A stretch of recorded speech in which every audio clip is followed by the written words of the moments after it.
முருகனுடைய அருளை பெறுவதற்கு தீப வழிபாடு ஒரு மிகச்சிறப்பான வழிபாடு அப்படின்னும் சொல்லப்படுது. செவ்வாய்க்கிழமை நாளில் மாலை நேரத்தில் நெய் தீபம் வெற்றிலை தீபம் ஏற்றி நம்ம வழிபடுவது சிறப்பான பலன்களை நமக்கு கொடுக்குங்க. மேலுமே முருகப்பெருமானை நம்ம வழிபடும் போது எத்தனை தீபங்கள் ஏற்றி வழிபட்டோம்னா என்ன மாதிரியான பிரச்சனைகள் தீரும், இதனால் நமக்கு என்ன பலன்கள் கிடைக்கும் என்பதை பற்றி தாங்க இந்த பதிவில் விரிவாக பார்க்க போகிறோம். வீடியோவை ஸ்கிப் பண்ணாமல் முழுசாக பாருங்கள். நம்ம சேனலை இப்போ தான் ஃபர்ஸ்ட் டைம் பார்த்துட்டு இருக்கிறீங்க அப்படின்னா நம்ம சேனலை இன்னும் சப்ஸ்கிரைப் பண்ணலன்னா சப்ஸ்கிரைப் பண்ணிக்கோங்க. கூடவே இருக்கிற பெல் ஐக்கானையும் ப்ரெஸ் பண்ணிக்கோங்க. உங்களுக்கு ஜோதிட ரீதியாக சந்தேகம் இருந்தாலும் சரிங்க, ஜோதிடம் இருந்து ஆலோசனை பெற வேணாலும் சரி, இந்த வீடியோவுக்கு கீழே டிஸ்கிரிப்ஷனில் வராகி அம்மன் ஜோதிட நிலையத்தோட தொலைபேசி எண் கொடுத்துருக்குறேன். இந்த எண்ணுக்கு தொடர்பு கொண்டு பேசி பாருங்கள், உங்கள் பிரச்சனைகளுக்கு சரியான தீர்வு கிடைக்குங்க. வாங்க வீடியோக்குள்ளே போகலாம். உங்களுக்கு முருகப்பெருமான் பிடிக்கும் அப்படின்னா கந்தன் பாதம் கனவிலும் காக்கும் என்ற வாசகத்தை மறக்காமல் கமெண்ட் பாக்ஸில் 3 முறை பதிவிடுங்க. அறுபடை வீடுகள் கொண்ட முருகப்பெருமானுக்கு 6 விளக்குகள் ஏற்றி நம்ம வழிபடுவது 6 முகனின் ஆசீர்வாதத்தை நமக்கு பரிபூர்ணமாக பெற்றுக் கொடுக்கும் அப்படின்னு நம்பிக்கையாக சொல்லப்படுதுங்க. முருகனுக்கு செய்யக்கூடிய எந்த ஒரு விஷயத்தையுமே 6ஆக செய்வதோ 6ஆக வேண்டுதல்களை எளிதாக நிறைவேற்றிக் கொள்வதற்கு ஒரு வழிமுறையாக சொல்லப்படுதுங்க. மேலுமே கார்த்திகை மாதத்தில் வளர்ப்பிறையில் வரக்கூடிய மகா சஷ்டி விரத நாளில் 6 நாட்கள் தொடர்ந்து விரதத்தை கடைபிடிப்பது வழக்கமாகுங்க. இந்த நாளில் முருகப்பெருமானுடைய மந்திரங்களை உச்சரிப்பது, முருகப்பெருமானை நினைத்து விரதம் இருப்பது, குழந்தைகளுக்காக பெண்கள் விரதம் இருந்து வழிபடுவது ரொம்பவே சிறப்பானதாகுங்க. சஷ்டி நாளில் மட்டும் இல்லைங்க, பொதுவாக செவ்வாய்க்கிழமையில் முருகப்பெருமானுக்கு விரதம் இருந்து முருகனுடைய திருவிளையாடல்களை படித்து திருப்புகழ்களை படிக்க வேணுங்க. அதே போல் கந்த சஷ்டி கவசத்தை பாராயணம் செய்பவங்களுக்கும் முறையாக விரதம் இருப்பவங்களுக்கும் அல்லா குறையாத செல்வ வளங்களை வாரி வழங்குவார் முருகப்பெருமான் அப்படின்னும் சொல்லப்படுதுங்க. அதுலேயும் குறிப்பாக பார்த்திங்கன்னா குழந்தை பேர் உண்டாக வேணும் அப்படின்னு நினைக்கக்கூடியவங்க செவ்வாய்க்கிழமையில் முருகனுடைய படத்தை எடுத்துக்க வேணுங்க. அவருக்கு 6 விதமான நெய்வேத்தியங்களை படித்து 6 புதிய அகல் விளக்குகளை நெய் தீபம் ஏற்ற வேணுங்க.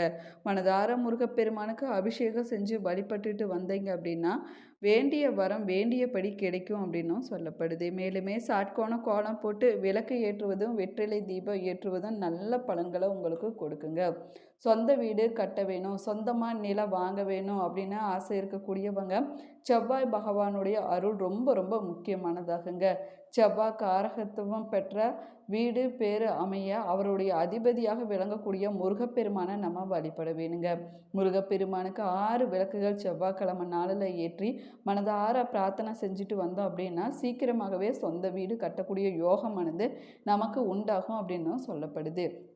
அதே போல் வீட்டில் அடிக்கடி கணவன் மனைவிக்குள்ளே சண்டை, கருத்து வேறுபாடு போன்றவை இருந்துச்சு அப்படின்னா உங்களுடைய வீட்டில் எளிமையான முறையில் முருகப்பெருமானுக்கு இந்த ஒரு பரிகாரத்தை செய்யுங்க.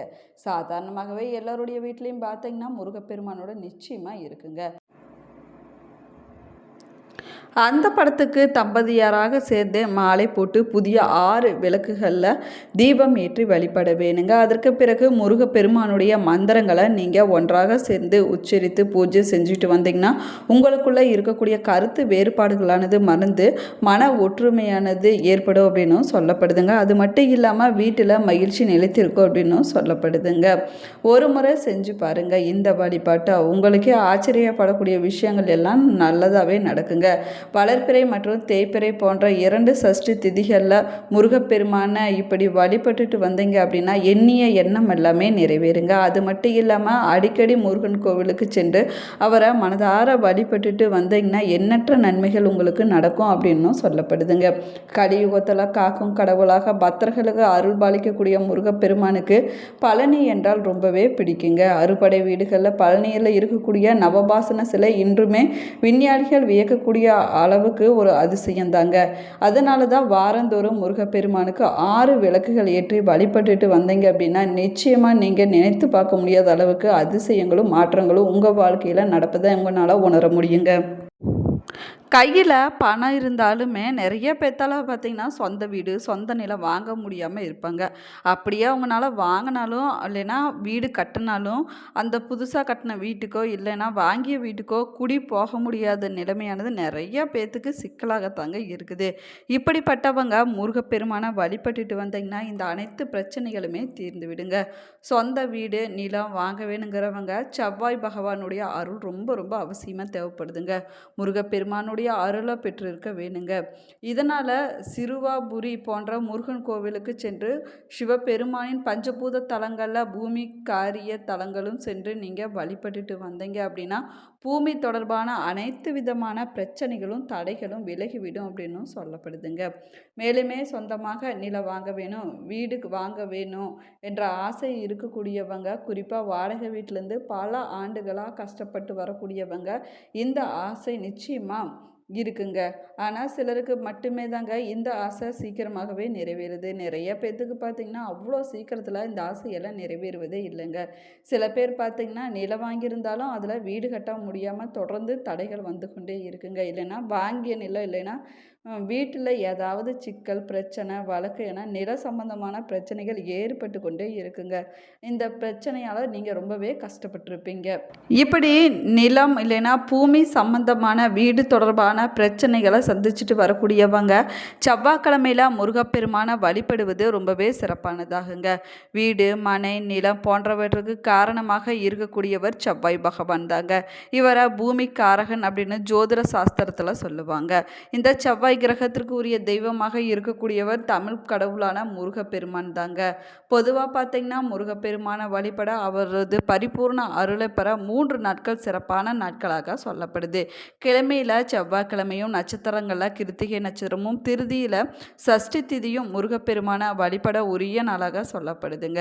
அப்படியே முருகப்பெருமானுக்கு செவ்வாய்க்கிழமை நாளில் மாலை 6 மணி அளவில் வீட்டில் வெற்றிலை தீபம் ஏற்றி வழிபட்டுட்டு வந்தீங்க அப்படின்னா வீடு மற்றும் நிலம் சம்பந்தமான பிரச்சனைகள் அனைத்துமே தீர்ந்து விடுங்க. இந்த பரிகாரத்தை தொடர்ந்து நீங்கள் 9 வாரங்கள் இல்லைன்னா 21 நாட்கள் செஞ்சீங்கன்னா உங்களுக்கு நல்ல பலன் நிச்சயமாக கிடைக்குங்க. முருகப்பெருமானுடைய அருளும் உங்களுக்கு நிச்சயமாக கிடைக்கும். மேலுமே செவ்வாய்க்கிழமையில் வீட்டில் இருக்கக்கூடிய முருகனுடைய விக்கிரகம் இல்லைன்னா படத்தை எடுத்து அந்த படத்தை நீங்கள் சுத்தமாக துடைக்க வேணுங்க. அதற்கு பிறகு அதுக்கு மஞ்சள் குங்குமம் வைத்து பூ போட்டு வைக்க வேணும். இந்த பரிகாரத்தை செய்யும்போது முருகப்பெருமானுடைய சிலை இல்லைன்னா படம் கிழக்கு திசை இல்லைன்னா வடக்கு திசையை பார்த்தபடி நீங்கள் வைக்க வேணுங்க. முருகப்பெருமானுக்கு நெய்வேத்தியமாக சர்க்கரை பொங்கல் நீங்கள் படைத்து வழிபட வேணுங்க. முடியாதவங்க எளிமையான பால் கற்கண்டு இல்லைன்னா ஏதாவது ஒரு பழம் உலர் திராட்சை உங்களால் என்ன முடியுதோ அதை அன்றைய நாளில் நெய்வேத்தியமாக படைத்து வழிபடலாங்க. நீங்கள் வெற்றிலை தீபம் ஏற்றும் போது சேதமடையாத வாடாமல் இருக்கக்கூடிய நல்ல வெற்றிலையாக பார்த்து வாங்க வேணுங்க. 3 இல்லைன்னா 5 என்ற எண்ணிக்கையில் கூட நீங்கள் வெற்றிலையை வைக்கலாங்க. ஆனால் முருகப்பெருமானுக்கு செய்யக்கூடிய பரிகாரம் அப்படிங்கிறதுனால 6 வெற்றிலைகளை நீங்கள் எடுத்துக்கொள்ள வேணுங்க. இதில் நுனி பகுதியில் மஞ்சள் குங்குமம் தொட்டு நீங்கள் வைக்க வேணும். அதற்கு பிறகு வெற்றிலைகள் சேதமடையாமல் வெற்றிலைகளுடைய காம்புகளை மட்டும் தனியாக நீங்கள் எடுத்து வைத்து கொள்ள வேணுங்க. 6 வெற்றிலைகளையும் ஒரு விரிப்பு மனை இல்லைன்னா தட்டின் மீது நீங்கள் ஒன்றாக இருக்கும்படி விசிறி போல் நீங்கள் பரப்பி வைக்க வேணும். இதில் மஞ்சள் குங்குமம் தொட்டு வைத்து வெற்றிலையின் நுனிப்பகுதி நம்மை நோக்கி இருக்குமாறு நீங்கள் பார்த்து கொள்ள வேணுங்க. அடுத்தது அந்த 6 வெற்றிலைகளையும் தொடும்படியாக ஒரு அகல் விளக்கை நீங்கள் வைக்க வேணும். இந்த விளக்கில் நல்லெண்ணெய் இல்லைன்னா நெய் விட்டு தனியாக எடுத்து வைத்த வெற்றிலை காம்புகளை அந்த தீபத்தில் ஊற்றில் எண்ணெய் இல்லைன்னா நெய்யில் போட்டு விட வேணுங்க. அதற்கு பிறகு தீபம் ஏற்றி வழிபட வேணுங்க. மேலுமே பார்த்தீங்க அப்படின்னா இந்த தீபம் குறைஞ்சது 2 மணி நேரமாவது எரியும்படி நீங்கள் பார்த்து கொள்ள வேணுங்க. தீபத்தினுடைய சுடரும் கிழக்கு இல்லைன்னா வடக்கு திசையை பார்த்தபடி தாங்க இருக்க வேணும். தீபத்தை ஏற்றிய பிறகு கந்த சஷ்டி கவசம் கந்த குரு கவசம் முருகனுடைய பாடல்கள் என முருகனுக்கு உரிய மந்திரங்கள் என எதை சொல்லி வழிபட்டாலும் சரிங்க, அது சிறப்பான பலன்களை கொடுக்குங்க. தீபம் ஏற்றி கொஞ்சம் நேரத்திலேயே தீபத்திற்கு கீழ் வைத்திருக்கக்கூடிய வெற்றிலைகளையும் தீபத்திற்கு போட்டிருக்கக்கூடிய வெற்றிலை காம்புகளும் சூடாகி நறுமணம் வர தொடங்குங்க. இந்த சமயத்தில் உங்களுடைய வேண்டுதலை முருகப்பெருமானை மனம் முருகி சொல்லி வழிபட்டீங்க அப்படின்னா உங்களுடைய வேண்டுதலை நிச்சயமாக முருகப்பெருமான் நிறைவேற்றி வைப்பாங்க. பொதுவாக வெற்றிலை அப்படிங்கிறது வெற்றியை தரக்கூடிய இலை என்று பொருளாகுங்க. அதனால தான் அனைத்து விசேஷங்களும் வெற்றிலையை பயன்படுத்துவாங்க. இந்த வெற்றிலையில் மகாலட்சுமி சரஸ்வதி தேவி பார்வதி தேவி போன்ற தேவிங்க வாசம் செய்கிறாங்க அப்படின்னும் சொல்லப்படுதுங்க. வெற்றிலையே ஸ்ரீமன் நாராயணன் மற்றும் மகாலட்சுமி அம்சம் அப்படின்னும் சொல்லப்படுது. இந்த பதிவில் வீடு மற்றும் பூமி சம்பந்தமான பிரச்சனைகள் விலக முருகப்பெருமானை எப்படி வழிபட வேணும், எத்தனை தீபம் ஏற்றி வழிபட வேணும் அப்படின்னு விரிவாக சொல்லியிருக்கிறேங்க. வீடியோவை ஸ்கிப் பண்ணாமல் முழுசாக பாருங்கள். அப்போ தான் நம்ம போடக்கூடிய ஒவ்வொரு வீடியோவுமே உங்களை நோட்டிஃபிகேஷனாக வந்து சென்றடையும். உங்களுடைய உறவினர்கள் நண்பர்களுக்கும் இந்த வீடியோவை ஷேர் பண்ணி விடுங்க. நம்ம சேனலை இப்போ தான் ஃபஸ்ட் டைம் பார்க்குறீங்க அப்படின்னா சேனலை சப்ஸ்கிரைப் பண்ணலைன்னா சப்ஸ்கிரைப் பண்ணிக்கோங்க. கூடவே இருக்கிற பெல் ஐக்கானையும் ப்ரெஸ் பண்ணிக்கோங்க. Thank you friends.